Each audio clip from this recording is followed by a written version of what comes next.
Bonjour, nous sommes le 3 août et bienvenue pour une dévotion journalière des cieux ouverts. Le thème d'aujourd'hui est la discipline façonne votre avenir. Tout d'abord, prions. Au nom de Jésus, Seigneur, merci pour la personne qui m'écoute. Seigneur, merci car tu feras en sorte que cette personne soit bénie par cet enseignement. Merci car tu feras en sorte que beaucoup de bonnes choses pourront lui arriver, Seigneur, à la suite de cet enseignement. Seigneur, merci car tu nous donneras la discipline. Seigneur, merci car tu nous donneras également le discernement.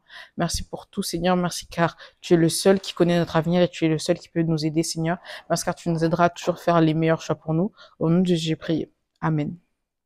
Alors, prenons tout d'abord notre verset de mémoire. Notre verset de mémoire est tiré du livre de Hébreux chapitre 12 verset 11 et il dit « Il est vrai que tout châtiment semble d'abord un sujet de tristesse et non de joie, mais il produit plus tard pour ceux qui ont été ainsi exercés un fruit paisible de justice. » L'enseignement commence avec un souvenir de Daddy qui nous dit que lorsqu'il était à l'enseignement secondaire, que un de ses professeurs lui a dit que tous les êtres humains naissaient avec ce qu'on appelle un oreiller de souffrance. C'est un oreiller dans lequel toutes les souffrances d'un être humain va se trouver, donc toutes les épreuves que cet être humain va devoir traverser dans le futur, dans le présent, et aussi toutes les souffrances qui ont été dans le passé ne sont donc plus dans cet oreiller de souffrance.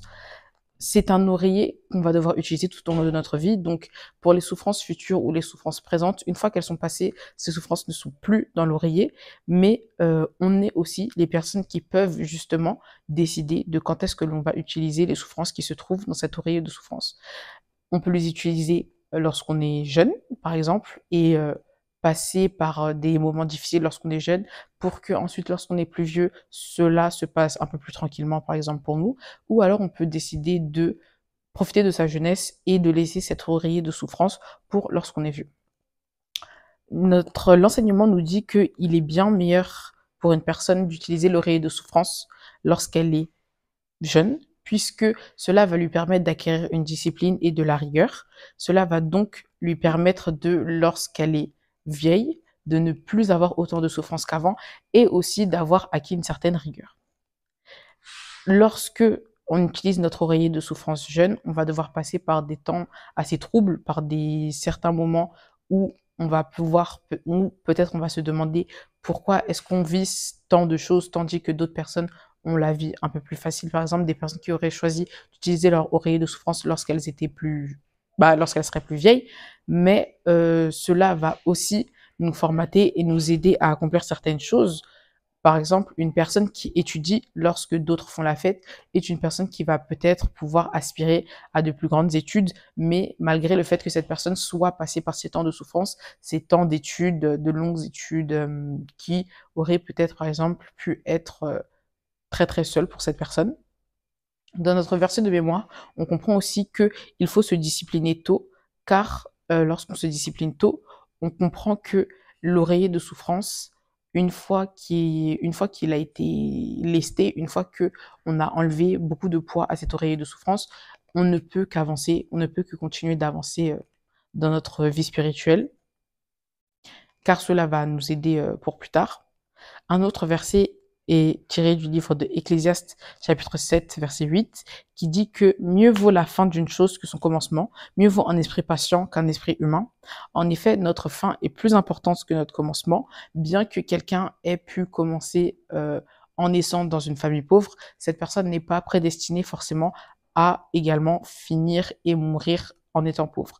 On peut très bien commencer dans une famille pauvre et par exemple finir avec une famille riche, mourir en étant entouré des siens, etc.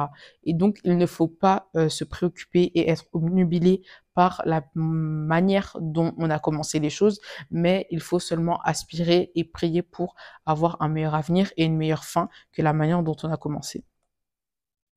Il ne faut pas échanger notre avenir contre des plaisirs à court terme, comme dans la Bible avec l'histoire entre Ésaü et son frère Jacob. Ésaü avait faim, et pour pouvoir combler cette faim, pour pouvoir combler ce plaisir qui a été, pour pouvoir combler ce désir court terme, il a échangé sa destinée contre Jacob, et c'est donc maintenant pour cela que on parle du Dieu d'Isaac, d'Abraham et de Jacob, et non du Dieu d'Isaac, d'Abraham et de Ésaü.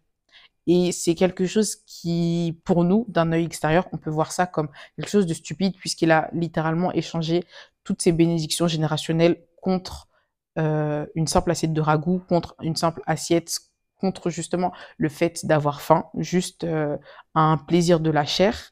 Mais beaucoup d'entre nous aussi, au sein de l'Église, au sein du monde, au sein de partout en fait, nous aussi, sans nous en rendre compte, nous aussi faisons ce genre de choses. Par exemple, certaines personnes ruinent leur destinée pour, par exemple, 5 minutes d'immoralité sexuelle, ou encore, par exemple, certaines personnes vont aussi briser leur destinée, briser la destinée d'autres personnes en commettant d'autres péchés qui, sur le moment, vont les satisfaire, mais qui, sur le long terme, en fait, ils ne se rendent pas compte de tous les dégâts spirituels qu'ils ont pu causer, en fait, au sein d'eux-mêmes. Et c'est donc pour cela qu'il faut donc vraiment demander le discernement au Seigneur et lui demander de nous ouvrir les yeux sur les choses que l'on fait et aussi sur justement ce désir que nous pouvons avoir de toujours avoir l'œil seulement concentré sur les choses que l'on peut voir en fait et pas les choses qui sont beaucoup plus grandes que nous et les choses que seul le Seigneur peut voir. Pour finir, nous allons finir sur une question, sur un petit instant de réflexion. Suis-je en train de suivre maintenant la discipline pour un avenir meilleur? C'est une question que je vais vous laisser essayer de répondre tout au long de cette journée, en espérant que vous avez été bénis par cet enseignement. Merci beaucoup, passez une bonne journée.